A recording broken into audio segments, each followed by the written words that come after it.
All right, welcome to week 4 Duskmourn League. We got our weekly feature matches here. We got two league veterans here. Caleb against Adam, Caleb G against Adam, and I got Chris R. Sinkwater here with me. How's it going? Going great. I'm loving the league, loving the set, and happy to be here.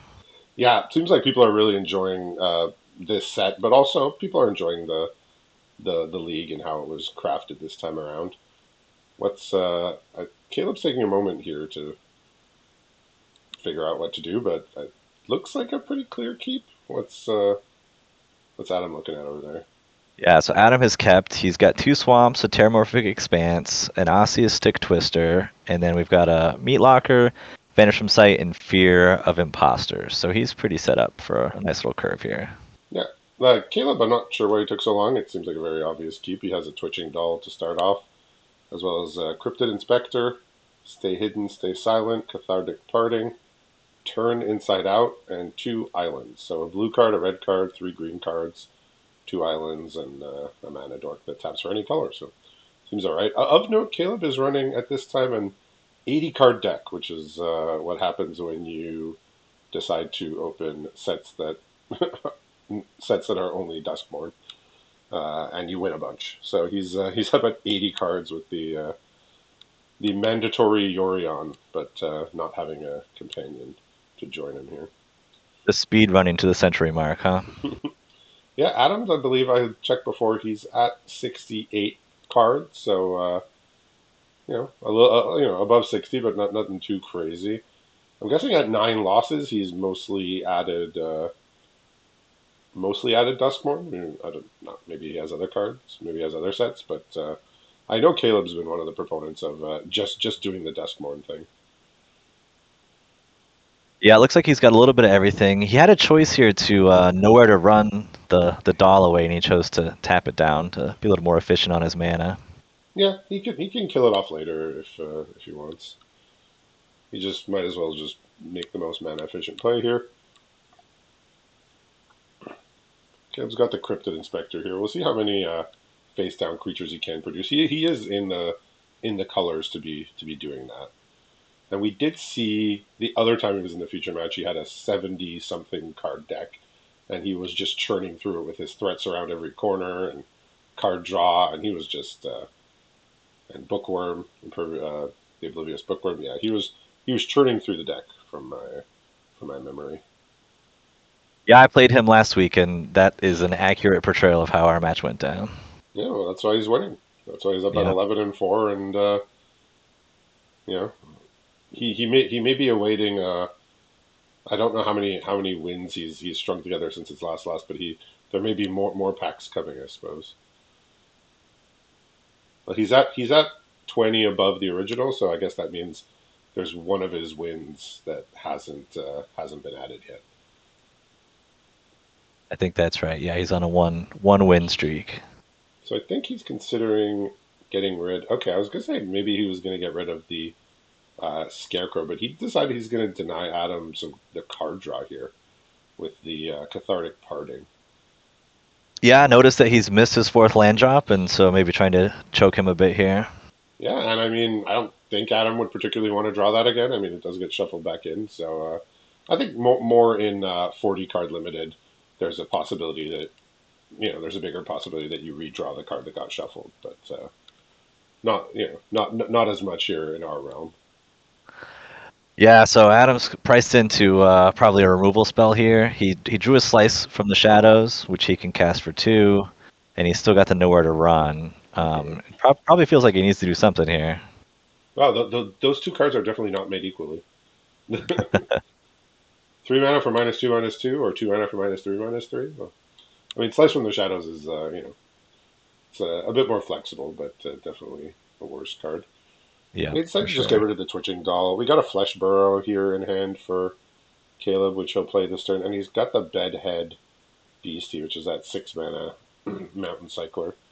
He's also got a turn Inside Out. So I'm just going to play his 2/2 Death Touch here, and I mean, there's not too many bad things he could draw. Like if he draws a land, he gets to play his 5/6. If he draws any spell, hopefully it'll be a good one. The old tap land situation when you're Missing your land drops. Does he have red cards in hand or? No red cards in hand. Okay. So we mentioned at the beginning, Fear of Imposters and Vanish from Sight still in hand. He has a Yeah. Glimmer Burst and the Nowhere to Run. So, Okay, he's got stuff to do. It's just doesn't have the mana to do it. yep. So not an amazing draw here for Caleb, but is a useful card here. The Bouldering Gym. So you can play it for 3, go get his land, and then he'll have 2 things to do with 6 mana. It's like Adam's setting up this Nowhere to Run here. Yeah, so this could be a pretty okay opportunity to turn Inside Out if you wanted to. Yeah, that card overperforms. It feels pretty good whenever you use it. Yeah, we get this card every once in a while. We most recently had it in MKM, and I remember it being quite good. It was a +2/+0, I believe, and you got a detective. But yeah, an effect that shows up not that often, but it's been good this set. Absolutely been very good. I mean, sometimes they don't block, and you're like, okay, well, here's 3 extra damage that Yeah, is to lethal. deal with that. Yeah, I've lethaled people a couple of times with turn inside out, and I've been lethaled by sometimes by two turn inside outs when I didn't block. Ugh, that feels bad.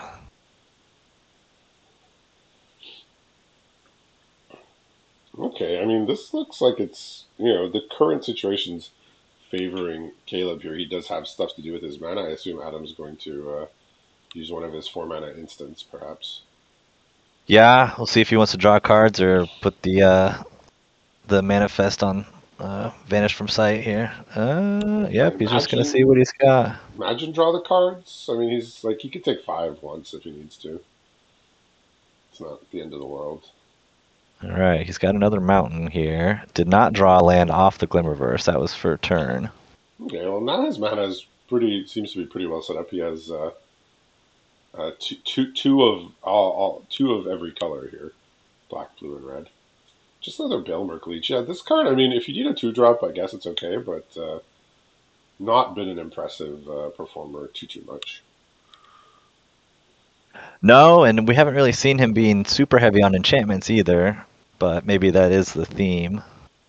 Yeah, I mean, it's the kind of thing like if you're trying to play as close to 2 colors as you can, and you don't want to fall behind early, just throw these 2/2s in. Especially with the increased deck sizes, you end up with some more of these filler type cards.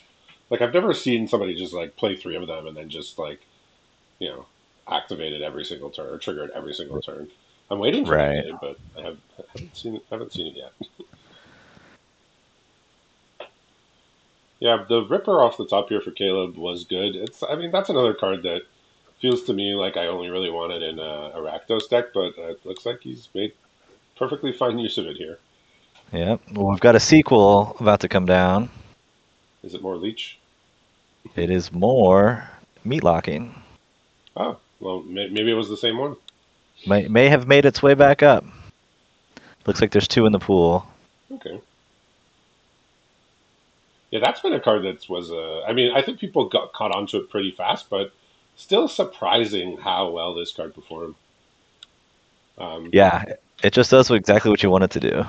like a lot of the rooms are good because one of the sides of the room is just like good on rate, but like these are 2 cards you would never put in a deck if they were on their own.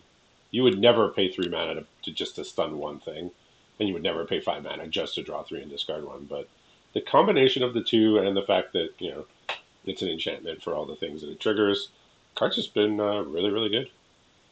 Yeah, I totally agree. That's a land under the manifest here for Yeah. Adam. Yeah, quite different than like something like Glassworks, which just like you would just play 3 mana for 4 damage all the time, and then like the other half of it is just like a bonus upside. Right. Like I think people knew right away, like okay, Glassworks is good. Like I think Meat Locker took a bit longer, but people figured it out pretty quick just by playing the card. So big creatures here for Caleb here, like definitely bigger than whatever Adam's got going on. Yeah, and that vanish from sight's still in hand, right? So whatever, if he goes for a triple, quadruple block, it's gonna feel pretty bad. Yeah, let's see if if he decides to or what he decides to do with this. In hand for Caleb is still to turn inside out, which is left open here right now. Also a haunted screen, so just something else to dump a bunch of mana into potentially. Okay. Yeah, and we're still just with the Fear of Imposters and Vanish from Sight. How do you feel about the Fear of Imposters as a card? I I haven't liked it that much. It feels like a super late game card, and like that late in the game, I just don't want that card. Like you can't play that card early. You can't just Yeah, like put yourself that like you spent a card to counter something, but both of you have board presence. It's like yeah, and the thing that you gave them can block the thing you just put down. yeah. By the time the 2/2 is not relevant, like I mean, I guess it's okay to counter a spell, but it's probably just like during a top deck war. So it's like you probably just have to counter anything with it. I have not really.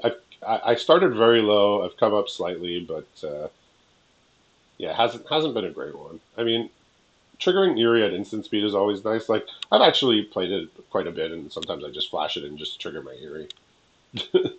Like I don't even counter anything. I'm just like, okay, end of turn, flash it, Yeah, and I have a 3/2 now. I guess that flexibility is nice, but yeah, it's been hanging out in his hand for some time now. All right, so Caleb's deciding what he wants to do here. He has the haunted screen, and then he's drawn his threats around every corner, which was a very very big card in his the last time we saw him in the future match. Okay, Adams decided now's the time to get this thing out of my hand. It makes sense.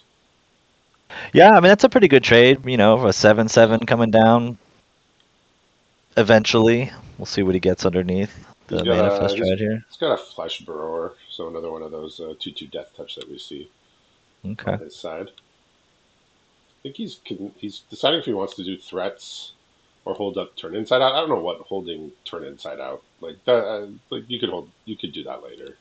I think getting another thing into play. Yeah. Oh, now he's found probably one of the most scariest things that you could put under a manifest, which is the 7/6 trampler. Oh, that could change things pretty quickly. Yeah, that could be a mess. Yeah, I wonder if he's tentative. I wonder if he's got Adam's pool pulled up. He does have a damnation in the pool. Okay, yeah, interesting. Yeah, I don't know if Caleb's the type necessarily to have the pool open. I couldn't say one way or the other.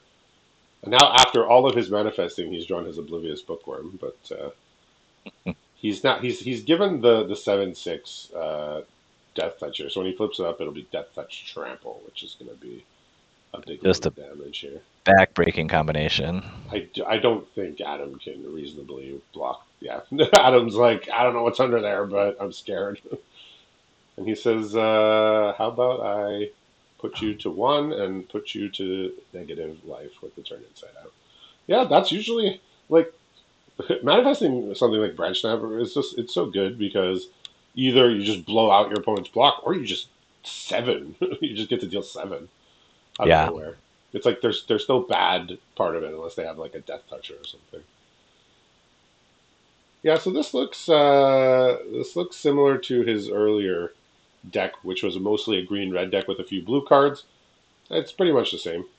He's got a handful of blue cards. I mean, he's playing 80 cards here, so I wonder what the land he's let's see how many lands he's got here. 30, 19, 20, 34?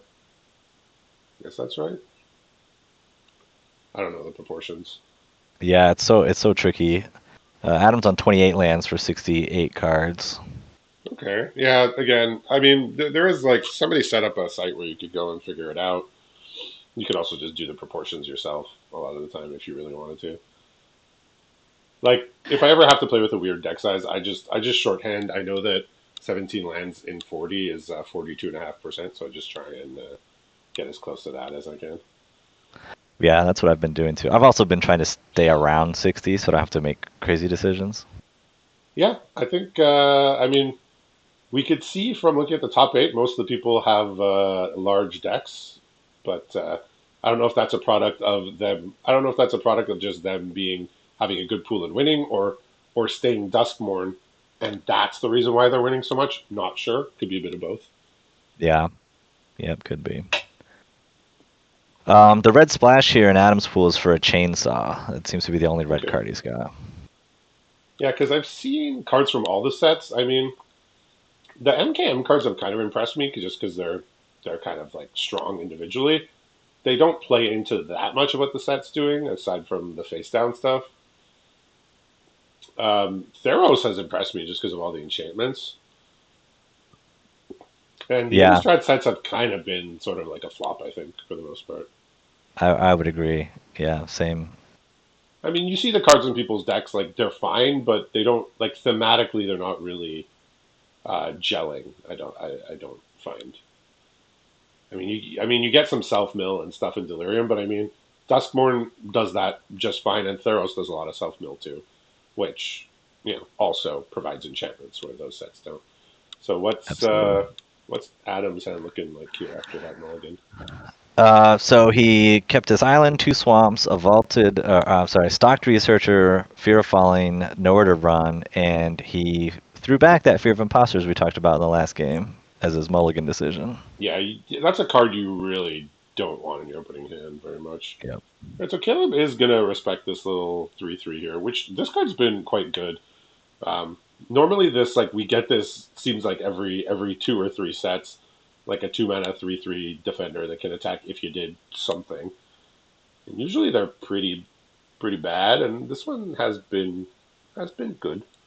Um, so he's got his red source now. So in hand, Caleb's got a Anthropede, Okay. Cathartic Parting, an Infernal Phantom, and the Fear of Burning Alive. So he's gonna be able to play a 4 drop here. And he's got a 6th land for his Fear of Burning Alive, but not going to be quite at Delirium yet, obviously. But Nowhere to Run is a very, very clean answer to this card. Yeah, absolutely. Yep, It does feel there it that is. Adam not pressuring Caleb much already, that he's fallen behind it a little bit. Yeah, and I mean, Caleb just put obviously doesn't know.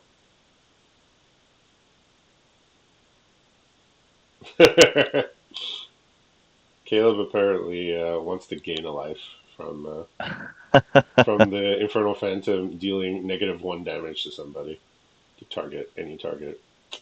Call a I mean, judge. there's no life gain in red. Come on, that is a very poor flavor.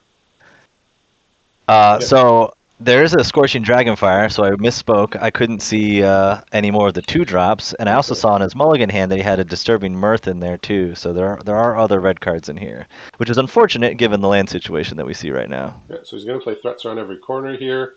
He's going to put the Hedge Shredder into the graveyard for delirium purposes. Unfortunately, you cannot flip that up. It's not a creature card, so you can never actually flip it up. And he is just going to Cathartic Parting that 4/4 flying out of his life. And edging closer to delirium here for the Fear of Burning Alive. Yep, and Adam just drew an island, which he decided to Not keep in very his good. hand. I mean, Caleb can just make a 5/5 here and might be able to get delirium for his Fear of Burning Alive next turn, and that's going to really really get this game Gotta be more on his side. And pretty he's tough. and he's put a Zimone under the manifest here, so she's got some muscles. She's been hitting the weight room quite literally. Okay, wow, that's pretty good. Well, he'd have to get to 11 now, right, for Zimone? I suppose, yes. All right, so Fear of Burning Alive is going to come and knock out this blocker and make it quite difficult for Adam to win unless he gets his. He did say he has a damnation, so if you can find that, Yeah, he'll be in the running still. But there's still a 7/7 to deal with. and that was not it, Yeah, not unfortunately. looking too great here. And if Adam has nothing, we are finishing this up here. I mean, Caleb is our feature match goat for sure. I think if he could choose to play every single one of his league matches in the feature match format, he might do that based on his win rate. So congratulations to Caleb.